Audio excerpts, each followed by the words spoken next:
I actually have a personal story. A friend of mine who used to run the company I used to work for back in the internet boom days. So I was part of an internet consulting firm.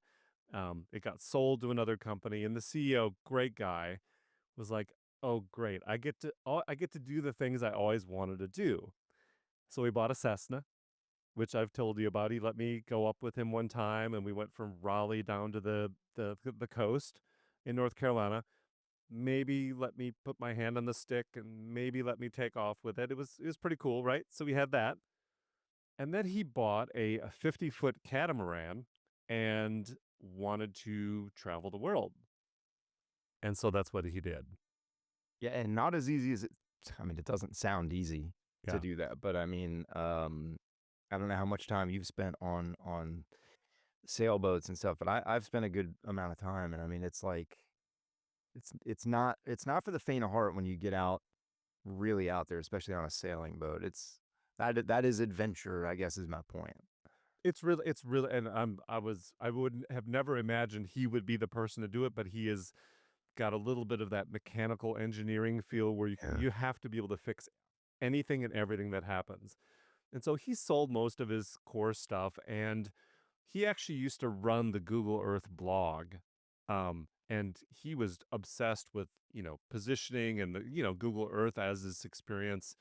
And so he wanted to use Google Earth and his blog as a way to actually track his trip and tell people where he was over the many various years on his catamaran. So it was called he had the Google Earth blog, but he also had a blog called TahinaExpedition.com, and it would track everything he did. And what was so cool is every place he would go, he went with his wife. They had two twin daughters that would sometimes join them. Man, you gotta trust your spouse doing that. Right, right. And um, he would post pictures, and photos and blog about every place he went. Sometimes they'd have friends fly in and meet him there. Sometimes they'd see turtles in an island, or like they went everywhere and they took their time. And it was one of those things where you don't just do this and stay on the boat forever. You go back and forth. Yeah, That's really how it's done. Like you know, so it took like 6 years for that's him a to do long this. time. Yeah, and when he was done, I actually met up with him. I took my youngest son Charlie with me, and I'll post pictures of it. He had it in the dock at Atlantic Beach in North Carolina, and we got to check out what it looked like. And so below deck, sleeping quarters, a little kitchen, but it's still only what it is, right? To your point, it's like it's not a two-story house. No, and I'll tell you something. It does not matter what boat it is. It doesn't matter how expensive or how well built it is. I was in a boating accident. I don't know if I ever told you that. No, On a yacht, a 76-foot how bougie of Beneteau you. yacht. No, it wasn't mine.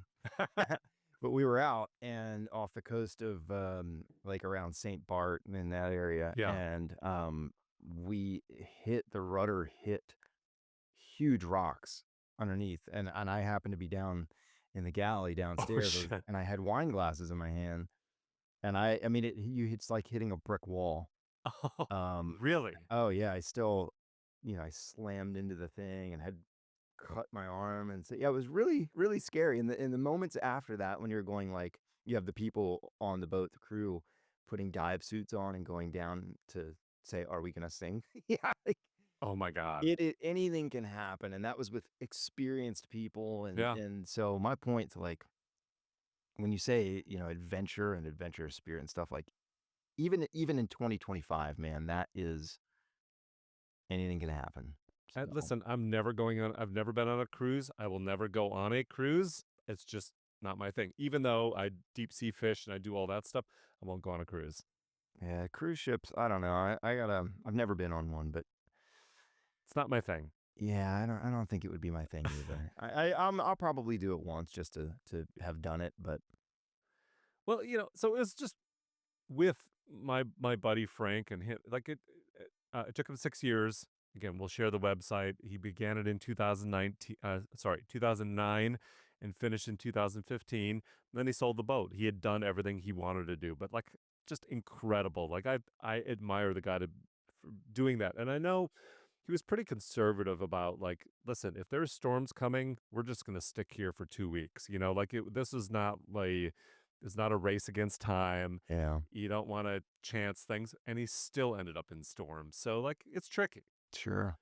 So, this leads me to the story this week that I wanted to share about a man named Erden Eruc. Now, Erden was involved in so many adventures, but maybe he's mostly famous because he completed the first solo human-powered global circumnavigation ever. That Completing was the circle, that was a mouthful. it was a lot. So I will get into what that means, because it's a very specific kind of accomplishment.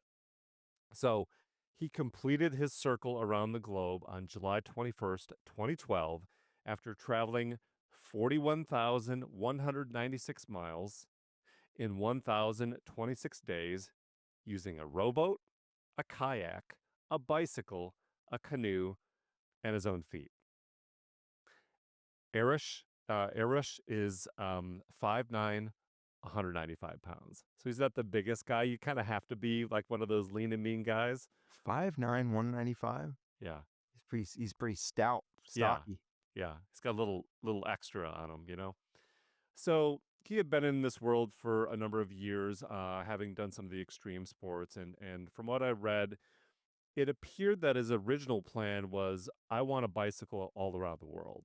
Like, I want to figure this out. But, there's some issues there, as you can imagine. And one of the key ones was a lack of roads in some of the more remote locations, like the Iditarod Trail. Pacific Ocean. Well, and in an article I read, quote, the shifting ice of the 55-mile wide Bering Strait. Right? You could get across, like, no way. No way you're riding a bike across the Bering Strait Yeah, I to wouldn't. hop from Alaska to Russia, right? Wouldn't. I mean, that would be amazing to say you've done that, but no, not And not then if some. you did make it over to Russia, like Siberian wilderness is just one of those most extreme remote locations. So it just wasn't going to work. It was too desolate. And by the way, if you're by yourself and you get hurt, I mean, like even in a Yeah, you're cut, done. you're done. So he came up with a new vision, a human-powered, aka muscle-powered circumvention around the globe, where a boat would fill in those gaps where he couldn't use a bike. Um, and so the idea of this muscle-powered version of the trip is something that he mentioned to his friend and fellow adventurer, a man named Goran Kropp. Now, Kropp himself was no slouch, and according to Anchorage Daily News, Kropp, quote, rode a bike from a Scandinavian home to the base of Mount Everest, climbed to the top, rode home, and then wrote a best-selling book called Ultimate High about the journey. So this is so these guys are kind of masterminding what it means to come up with this ultimate plan. Can you imagine having a friend or someone that you know that it's like, yeah, I got on my bike and then I went to Mount Everest and the base and then I climbed Mount Everest and then I came home and then I wrote a book. I do know, not Mount Everest, but like a buddy of mine, guy that I was friends with for a long time, climbed Mount Whitney. And people do this. It's not super extraordinary, but climbed Mount Whitney in Hmm. California. So Yeah. it's over 14,000 feet. It's the Hmm. tallest peak in the continental states. Started out before dark, to the top, back down in one day. And I mean, like, I've been on that mountain. Like, it's people who do that. It's it's I'm more of a wild. stop and smell the roses kind of guy. I know, right? So interesting. Erden was in the IT space during the .com boom and bust, and he decided to kind of change careers. So he ends up getting a job at REI in their climbing department, and it was there that he actually first met a man named Goran Kropp, the guy that I just talked about. So Kropp and Erden are talking about this new adventure of Erden's, and it's all sorts of questions and ideas and how they would pull this off. But just months after that conversation, Kropp would die in a tragic climbing accident on a popular climbing route southeast of Seattle. So Uh, Eruc or Erden Eruc was there that day with him and watched as Krop slipped and fell to his death. In fact, Arush was holding Krop's rope when he fell. Yeesh. He fell about 60 feet. When he went down next to where Gorin had fallen, he had suffered terrible injuries and was pronounced dead at the scene. So this is gutting, right? That your friend that you've got, I mean, I know he looked up to him. I know that this was like they were really trying to figure this thing out, and he just lost his friend, right? Like this happens in these extreme adventures. So it was gutting to him. Um, but he decided to move ahead, and it was time, he said, to quote get on with it. So he used the death of his friend as inspiration to live up, to remember his buddy's name and start planning a trip. Yeah. Wow. So he's kind of on his own. So he started planning a 6-year trip. Um, and the plan was to take him to huge mountain peaks like Mount McKinley and Mount Everest, to navigating the ocean waters in nothing more than an 18-foot rowboat. Now, the expected cost, No thanks, oh, man. it gets better. The expected cost was about $500,000, and he had trouble getting sponsors. So, to cover it, he sold his house. He got a smaller house. He sold his car. He cashed in his 401k, and he took out a home equity line of credit. He was all in. But there's one problem. He had no rowing experience at the time, I mean, rowing a boat is a pretty simple exercise, but except when man, you're in the Pacific Ocean yeah, man. by yourself. An 18-foot boat, you know, And they're not like the little that's rowboats like in the middle of the pond. Like there's some sure, girth and substance to them, but it's still fucking brutal. but that's like the length of like a large car or truck, like a pickup truck. Like that's how long it's Right. not when you're talking about the possibility of 20 plus foot waves. Um, no way would you catch me out there. I mean, it's so crazy. And so he had to teach himself rowing. He had the conditioning, of course, right? He just had that. Some people just have that thing, right? Like you tell them they can't do a task and they go ahead and do it. Climb a mountain, get on your bike, whatever. And so in 2003, he leaves Seattle and sets off to Mount McKinley, which wasn't really part of the original plan, but he averages 100 kilometers a day. And so to get to Anchorage, Alaska, where Mount McKinley is, and it still takes him weeks to get there. So he does that. Um, then the plan is to bike back to Seattle, and his plan was to then bike to Miami and then row to Chile and then climb the mountain in Chile because he had a target of 6 mountain peaks that he was going to hit across the globe as he went to these various places. I mentioned that his friend went Mount Everest was also one of the targets of Erden. So he's got this plan, and he has to change his plan a little bit because of finances and budget, but also the realistic nature of what it takes to travel around the world by yourself. So he decides instead he leaves Seattle on his bicycle and he goes to Bodega Bay in California. And it's here that he begins his journey in his rowboat across the Pacific Ocean, where he intends to hit Australia. Um, Extreme enough for you yet? I see. Beyond. I mean, Jesus, I get like there are some things where it's better off just thinking about it, Right. you know? What drives people like that? I'm a type A. I'm totally a type A, and I that's extreme. And I'm all cool with extreme stuff, but I think like there's a it's kind of like those I love adventure, I like adrenaline, all that stuff, but there is like the people who do freehand rock climbing Right. on the biggest sheer mountain cliff, faces in the world, 3,000 feet up with no ropes. I mean, it's like that isn't adventure to me. Like that is you chemically have something in your brain that doesn't allow fear or that enables you to process it in a way that most other human beings don't. But it's just I'm not willing to be that close to death You know what I mean? And willingly. I mean, I get motion sick watching like the Tom Cruise and Will Smith videos on top of the huge building Yeah. in Dubai. Yeah. That freaks me out. Like I start to get a little bit like, Yeah. or seeing the old workers that were working on the Empire State Building Yeah. walking across the, just the grids. That freaks me out. So, wow. It takes a special kind of person. 100% does. And Yeah. by the way, they don't all survive. We No, should say that. Like, sure they don't. we remember the ones that do, but there's a lot of people that die along the way. So it's not exactly the mythology of making it doesn't always happen. Yeah. Okay, so, his boat did capsize once while he was in the Pacific Ocean, but he was able to recover.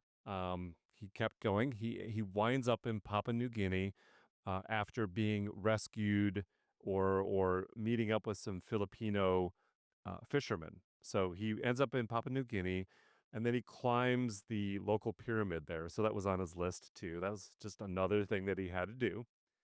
And it's here that Red Bull, redbull.com, as you would imagine, would want to talk about this guy.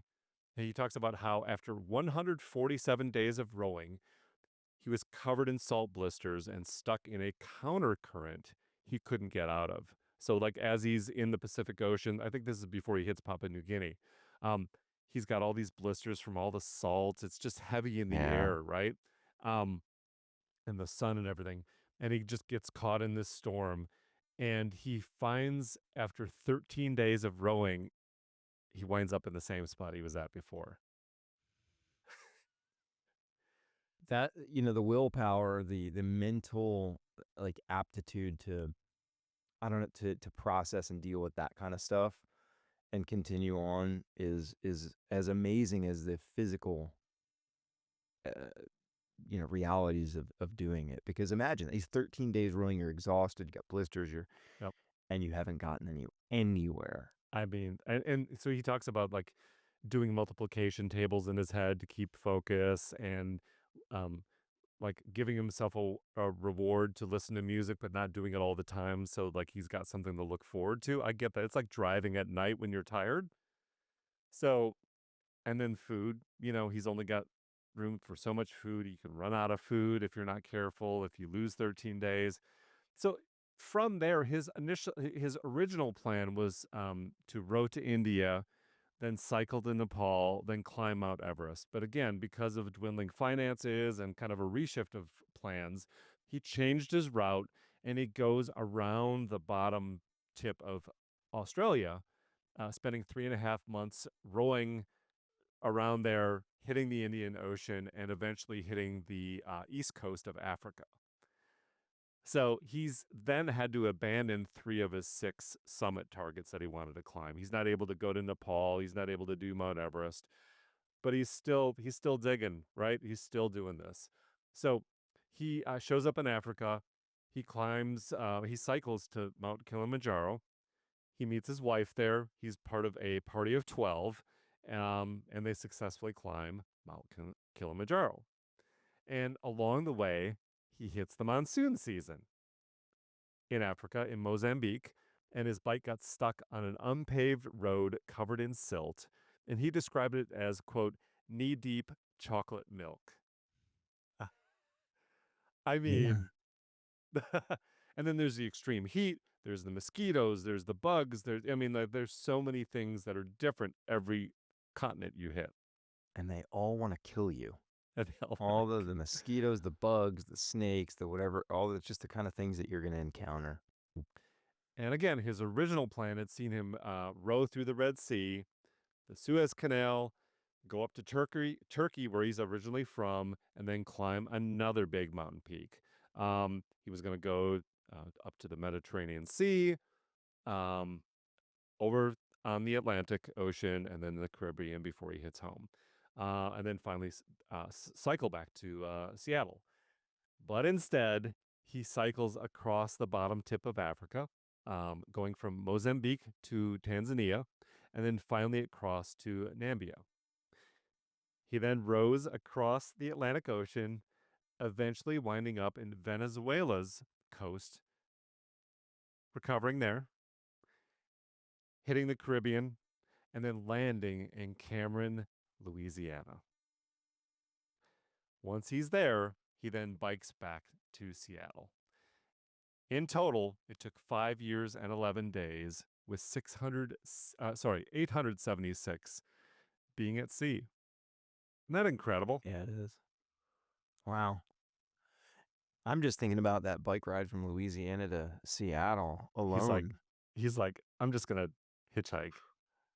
He Man. Yeah. Yeah, that's definitely an adventure. I'd love to see all those places and explore all those places, but I don't think I'd ride a bike or row a rowboat to get. I It think was really I would opt interesting for the flight. it's really interesting, reading and watching some of the original coverage because he'd land in a new country, and the newspaper would be like, "Oh, the guy who's doing this showed up, Yeah. and here's where he's at, and here's where he's been, and here's where he's going." I thought that was really cool to see kind of his original plan.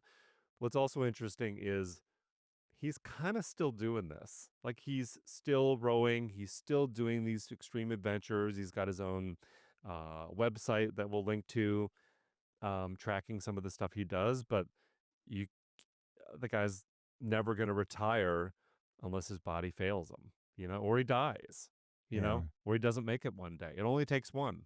Yeah. Yeah, I was gonna say that's a distinct possibility with doing all that kind of stuff. I mean, um, yeah, especially at sea. I mean, being on the mountain, any of these things could kill you. But I just think being at sea, because we're out of our element as humans. I mean, on the ocean, you just are. If you end up in the water, you only, with a life vest is going to eventually fail. Yeah, And how long can a person tread water? How far can the average person swim? yeah. Um, and if you're out in the middle of nowhere, I mean, it's just that's it, or sharks, or God knows what else. You ever taken that trip from, Seattle down through the Oregon coast, down to San Francisco? Any version of that? Have Mm-mm. you ever done that? No, I've just done the 101 uh, going up from California, but not Okay. that far. Yeah, we did a family trip probably Yeah. 10 years ago. It was really fun, and I knew a guy that lived in Seattle that had actually taken his bike and done this Seattle to San Francisco trip. And then on our kind of commute down through this over many days, we would see these guys that would bike, and it's right on the coast, right over these cliffs, huge ups, huge downs with these skinny little tires. And I don't even know how they did that, Yeah. right? Yeah. Like, I was like, I mean, just the calories, the cramps, the repairs. That's brutal, man. Yeah. It's I've done a 32-mile bike ride in Aspen, yeah. Colorado, up and down, and that wasn't easy. But I can't imagine doing, you know, the 3x that in a day. Like, I it's I tough. went on a bike ride on the Silver Comet Trail here in the metro area, and it was like perfectly flat and Perfectly paved. flat. Yeah. And I think we did about 3.5 miles, and that was good. That was Yeah. good for me. You're like, don't you have food carts on the side of this trail somewhere? Yeah. There's a restaurant at the bike rental shop. There's a bike rental shop. I think they sell food there. So yeah, theoretically. Yeah. Yeah. Well, So I love stories like this. I know you and I have been talking about this kind of stuff for years, and it was super fun to talk about this one today. So, thanks everyone for joining us, and we'll see you next time. yeah.